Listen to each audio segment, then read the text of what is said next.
Buenos días, ¿verdad? Muchas gracias a la organización por esta cordial invitación y también a Iwan Ruiz especialmente y a Geraldine por la eh, presentación. Vamos a compartir pantalla. No,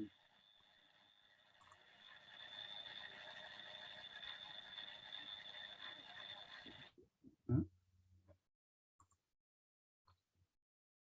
Sí.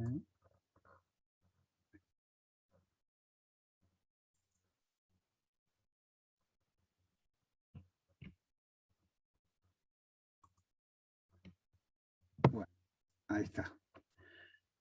Bueno, como Geraldine nos decía, Chupatcanwi Patagonia es el título del libro que hemos publicado y que está basado justamente en nuestra tesis doctoral. El mismo comienza haciendo un recordatorio de cómo eran los tiempos anteriores a que se establecieran realmente las relaciones entre galeses, pampas y tehuelches. En Gales, John Tarhayan, un poeta, le escribía a un pariente que estaba a punto de partir en el Mimosa: querido Watkin, de todos los planes salvajes y locos que he sabido últimamente, el más salvaje y loco es el de la Patagonia. Solo espero, le advertía, que los indios que se los comerán a todos por completo tengan una indigestión. En agosto de 1865, al establecerse los colonos en el Chubat, los hacen unos muy cerca de los otros, justamente para no estar dispersos en el caso del ataque de los indios. Y a comienzos del año siguiente, dos de ellos manifestaban: vivíamos atemorizados, espantados por los indios. Para más o menos la misma época, del lado indígena, el cacique Antonio le preguntaba al viajero suizo Jorge Clarás si la gente del Chupat, o sea, los galeses, eran buenas o si eran salvajes unitarios. Aquí vemos como el epíteto de salvaje, generalmente utilizado por los blancos para estigmatizar a los indios, es en esta ocasión utilizado por un indígena para eh, denostar a una fracción de los blancos, en este caso el Partido Unitario, enemigo de Rosas, del cual el padre de Antonio había sido muy partidario. Más allá de estos temores iniciales manifestados tanto por los galeses como por el cacique Antonio, luego de casi 20 años de convivencia, ambos grupos se dispensaban mutuamente el trato de hermanos, y los colonos afirmaban que no sentimos nunca entre ellos el menor temor por nuestra seguridad. Entonces la pregunta que nos formulamos es: ¿qué había pasado durante esos 20 años de coexistencia para que cambiase tan radicalmente esa visión del otro, sepultando en el olvido los prejuicios y los temores que ambos grupos sentían previos a la relación? ¿Cómo habían operado la memoria, el olvido y la historia? Como afirma Candó, el juego de la memoria está hecho necesariamente de recuerdos, pero también de olvidos. Ese olvido de ese temor inicial de parte de los galeses y de parte de los indígenas hacia ese otro desconocido, había hecho que la relación pasase a la histórica folclórica por lo menos, como una relación armoniosa surgida casi espontáneamente. Esta versión tradicional o folclórica, este relato, se basa en dos premisas fundamentales, o dos bases que lo sustentarían. La primera la generosa ayuda brindada por los tehuelches, dado su carácter pacífico y benevolente, y la segunda por el buen trato de los colonos basados en las cualidades morales y las fuertes convicciones religiosas que estos poseían. ¿Qué dice la historia y la historiografía que se ha escrito alrededor de este encuentro? En principio, nosotros le encontramos una deficiente caracterización étnica de los actores sociales, muchas veces llamados galeses indígenas, Welsh and Native Americans, galeses y tehuelches, acercándose un poco más a la realidad. Y otro de los puntos era que el intercambio comercial fundamental, que se lo veía como fundamental para superar las necesidades iniciales, había sido considerado de menor importancia después de que la colonia alcanzara el éxito agrícola mediante el riego. Esta es la versión tradicional y más circundante en los ámbitos históricos, aceptan las buenas relaciones como pacíficas entre galeses y tehuelches. Sin embargo, últimamente han surgido otras corrientes que llegan incluso a relativizar el carácter pacífico que tuvieron las relaciones y las asimilan a otras experiencias fronterizas. Sin embargo, nosotros le encontramos características diferenciales a Eulatba con otras experiencias fronterizas, sobre todo de la región de Pampa y Patagonia. La primera es que el establecimiento había sido promovido por una sociedad extranjera no estatal. La segunda, que el mismo está ubicado en medio del territorio indígena y sin un fuerte, una fortaleza que la protegiese de posibles ataques. Y el tercero es que no existieron justamente ataques ni tomas de cautivos durante los 20 años en que los colonos y los indígenas patagónicos vivieron en relativo aislamiento. Para llevar adelante nuestra investigación, lo haremos en 5 ejes. El primero de ellos es identificar los actores sociales subyacentes bajo los rótulos, las etiquetas de galeses indígenas o galeses y tehuelches. El segundo va a ser cuantificar la real importancia del impacto comercial. El tercero, explicar cómo influyó la interacción en el proyecto de la colonia y en el de las sociedades indígenas.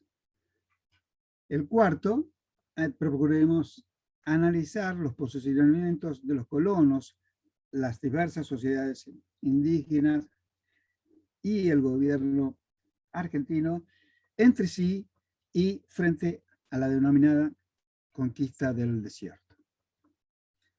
En el quinto, procuraremos percibir cómo cambió la visión de esos otros diferentes. Las herramientas y conceptos teóricos fundamentales que hemos tenido en cuenta para nuestra investigación giran en torno al de frontera. La frontera no tomada como un boundary, un límite, una línea divisoria que separa un país de otro país,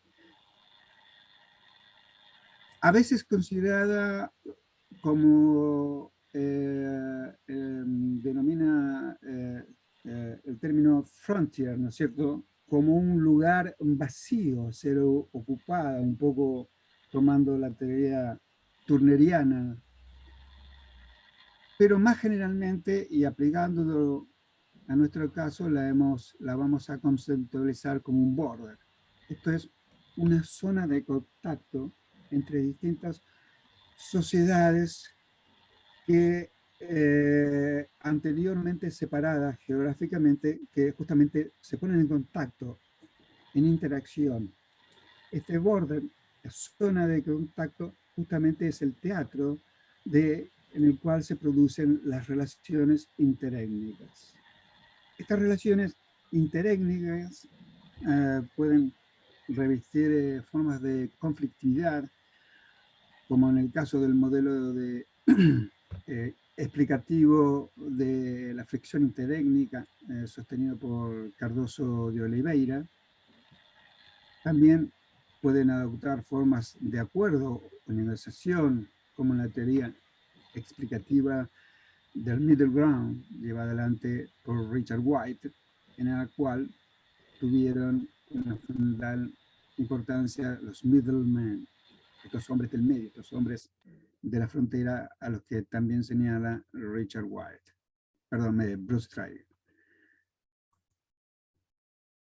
Vamos a ver ahora cómo era la Patagonia y sus actores sociales en el momento de la llegada de los galeses. Hacia 1865, desde una visión eurocéntrica compartida por el gobierno argentino, la Patagonia era mostrada como un desierto, un frontier a ser ocupado y que figuraba en los mapas editados inclusive en Buenos Aires como fuera de la República Argentina.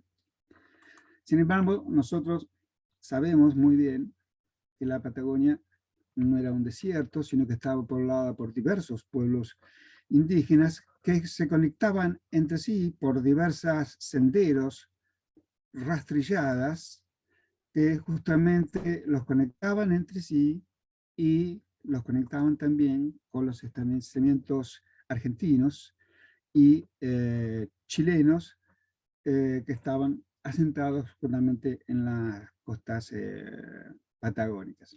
Pero ¿quiénes eran estos pueblos indígenas que habitaban la Patagonia?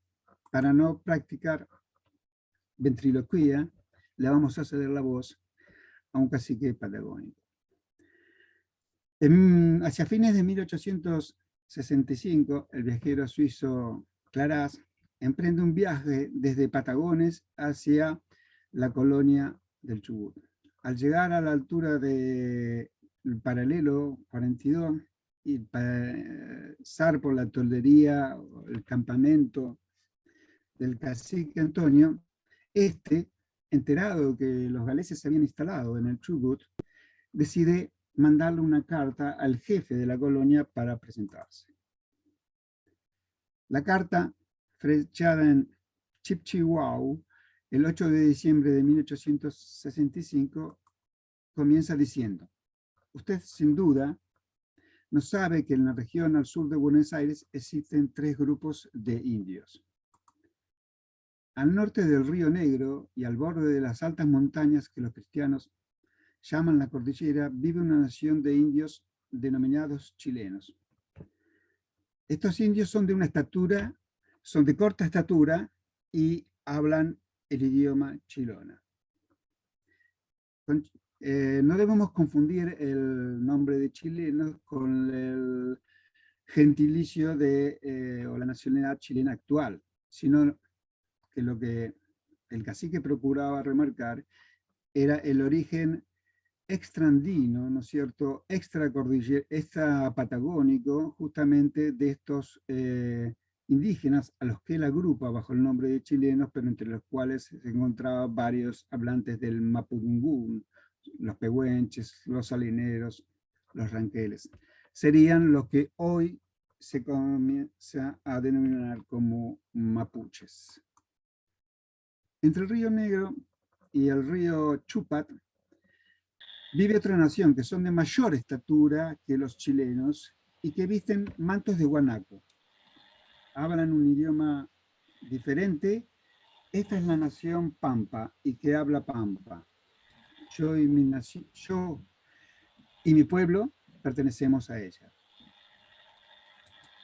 Al sur del río Chupat vive otra nación llamada Tehuelche, gente aún más alta que nosotros y que habla un idioma distinto. Acá vemos como el cacique Antonio utiliza marcadores fenotípicos. Por ejemplo, la estatura. También otro marcador étnico que utiliza es el idioma, el habla. Los chilenos hablan chilona, los pampas el pampa y los tehuelches otro idioma. Y finalmente también utiliza un marcador cultural como es la vestimenta, el uso de quillán. Y está siempre presente la territorialidad, ¿no es cierto? Gente que vive al norte del Río Negro, entre el Río Negro y el río Chubut, y al sur del río Chubut.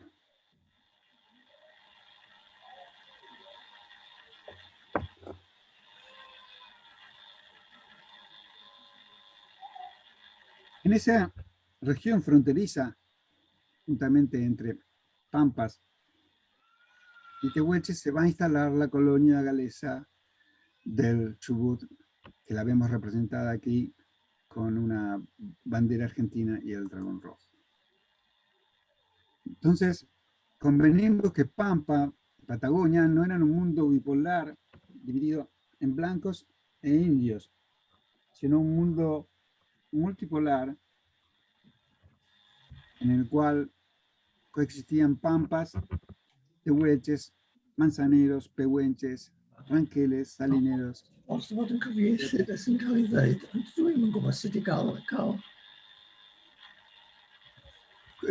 Sería aplicable aquí lo que Robert Berkhofer dice para América. La idea misma de indios es una invención de Colón y sus contemporáneos sin fundamentación histórica alguna. Los pobladores originarios de América estaban divididos en miles de sociedades con diferentes culturas e idiomas ininteligibles entre sí. No se concebían a sí mismos como un solo pueblo. Y esto va a ser fundamental para que comprendamos las relaciones que establecieron en Patagonia. La primera visita conocida a la colonia, el primer contacto con indígenas, se produce justamente entre Rawson el 19 de abril de 1866, en el cual los tehuelches de Francisco se hacen presentes. Pero ¿quién era este cacique Francisco? ¿Fue casual su visita a la colonia? El 15 de mayo de 1866 se firma por parte del gobierno argentino un tratado, el Tratado Chehuelcho. Por el artículo 1 se establecía que el cacique llamado francés ha cedido las tierras de su pertenencia al gobierno nacional argentino, comprendidas en el río Chubut desde su embocadura hasta donde le convenga. Este cacique francés no era otro que el cacique Francisco que había visitado la colonia en primer término. De allí justamente la razón de haber visitado la colonia. Por el segundo artículo del tratado, se establecía que el expresado cacique se obligaba a tener a sus órdenes a los caciques Antonio y Chiquichán, prestando con ellos servicios militares en resguardo de la colonia que así se establezca por la Sociedad de Gales con la bandera argentina. Justamente el cacique Antonio es el que trata de comunicarse con la colonia a través de esa carta. Carta que ahora expondremos en sus principales puntos. En ella el cacique Antonio efectúa una propuesta diplomática y comercial, por la cual ofrece productos. Nosotros, dice, vendemos plumas de esos avestruces llamados petizos, que son mejores que los avestruces más grandes. Vendemos también mantos de guanaco, quillangos, y usamos quillangos como vestimenta, pero los mercaderes los compran para venderlos luego a personas que los usan como alfombra. O sea, vemos aquí ya como la sociedad indígena no produce para su propio autoconsumo, sino que ya está produciendo pensando en el mercado. Reclama un precio justo, averigüe usted el precio de esos artículos de modo de poder pagarnos correctamente cuando vayamos en el invierno. Solicita también mercaderías.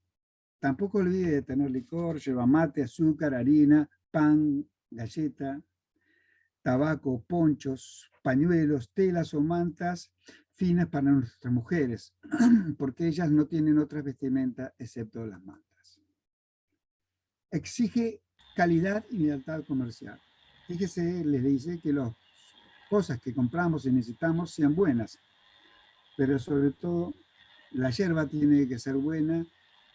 Si ustedes nos tratan bien, como los navíos en la costa tratan a los tehuelches, y si sus comerciantes no nos engañan, siempre negociaremos con ustedes.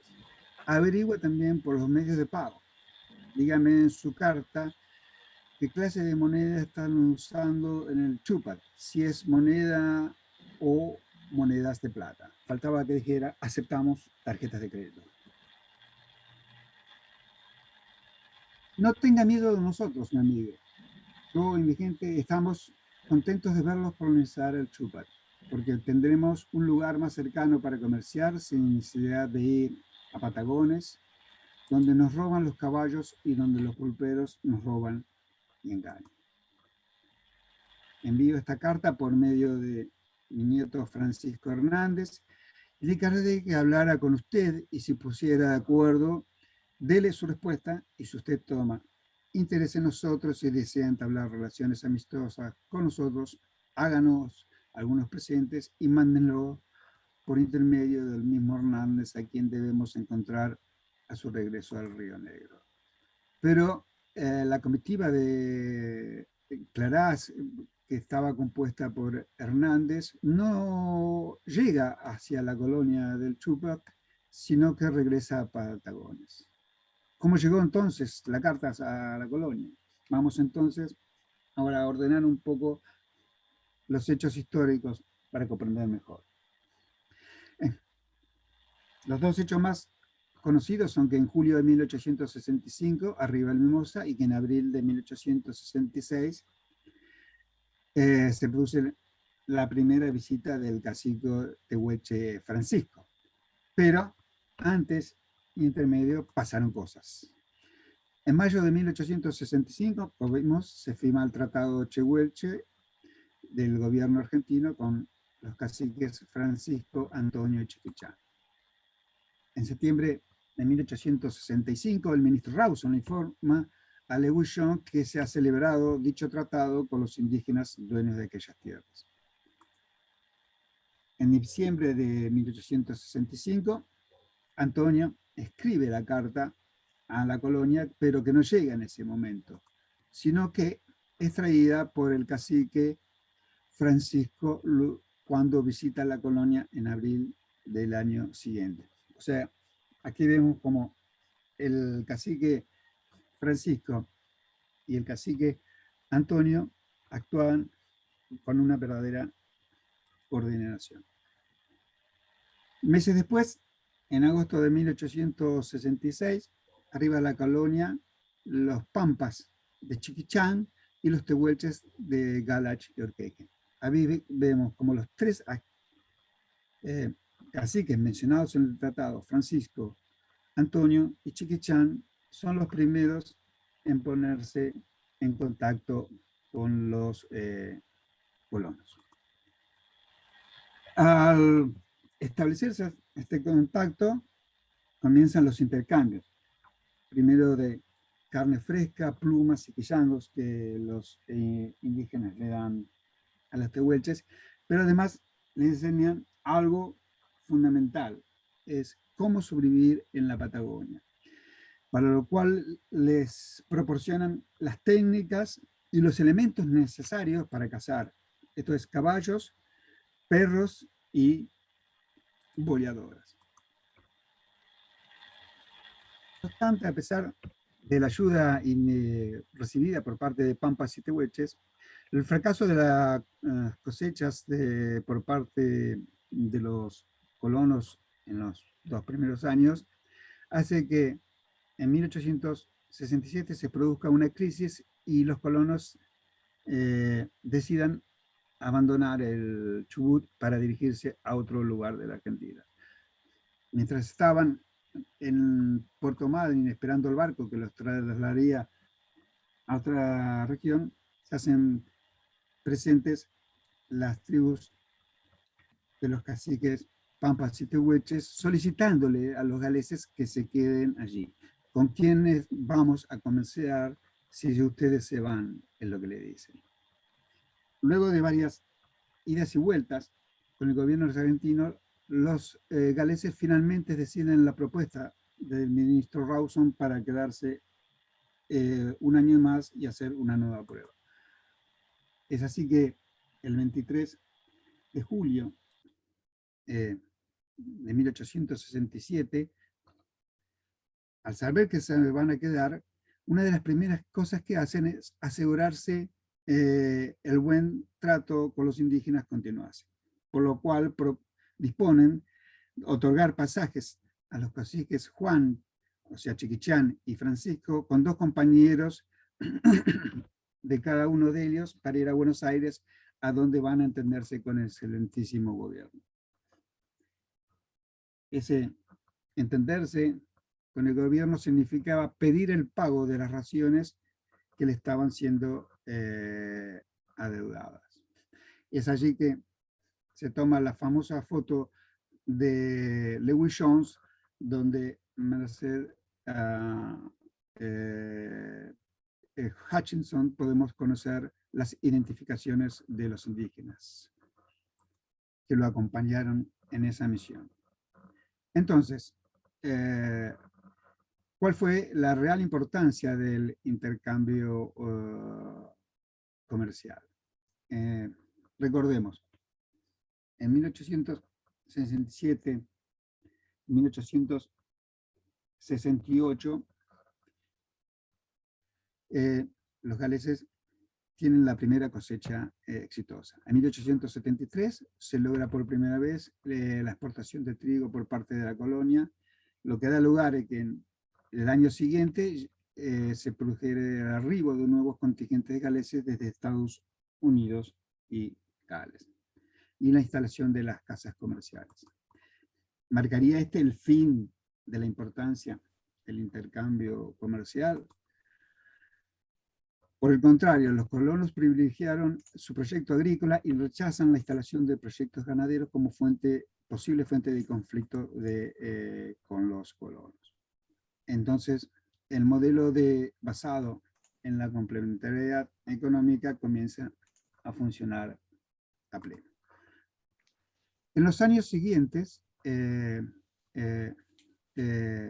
vemos como, si bien la superficie cultivada y el trigo producido en verde y amarillo van aumentando, la cantidad de plumas negociada no disminuye, sino que aumenta geométricamente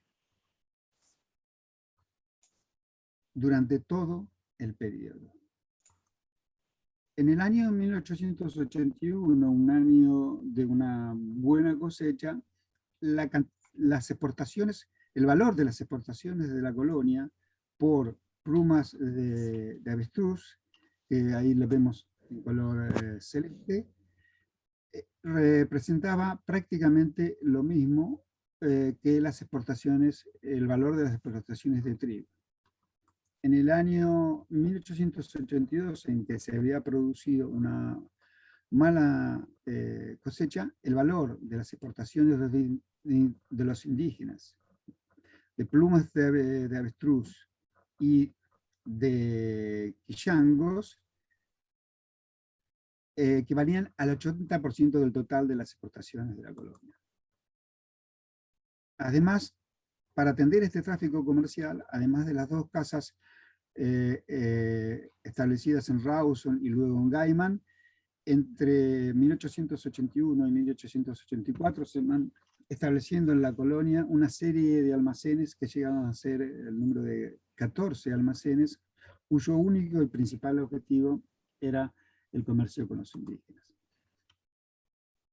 Llegamos entonces a la conclusión que la colonia, que había pensado como un enclave encerrado en sí mismo, con un único propósito de exportar trigo, comienza a comerciar productos producidos básicamente por los pampas y tehuelches, como las plumas de avestruz, los quillangos, las pieles de guanaco, los ponchos que les compraban a los indígenas cordilleranos y los caballos que los colonos exportan a las Malvinas. Y a su vez son introductores al terreno patagónico de harina, arroz, azúcar, pan, galleta, café, licores, yerba, telas, boleadoras y cuchillos que le hacían sus herreros. Entonces, vemos que la colonia, en lugar de ser un enclave encerrado en sí mismo, se transformó en un verdadero nodo de interconexión entre el interior patagónico y el mundo atlántico que los conectaba con Buenos Aires, el Reino Unido o las Islas Malvinas.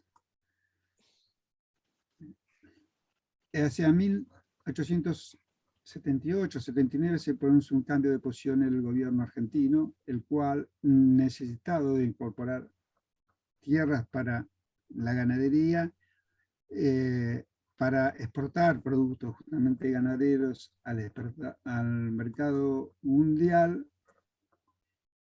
comienzan lo que se ha dado en llamar las campañas militares de la conquista del desierto, a la cual nosotros hemos denominado como guerra por el dominio de Pampa y Patagonia. Es así que para 1883 los indígenas manzaneros, pampas y tehuelches fueron desplazados hacia el oeste y sudeste de la provincia del Chubut.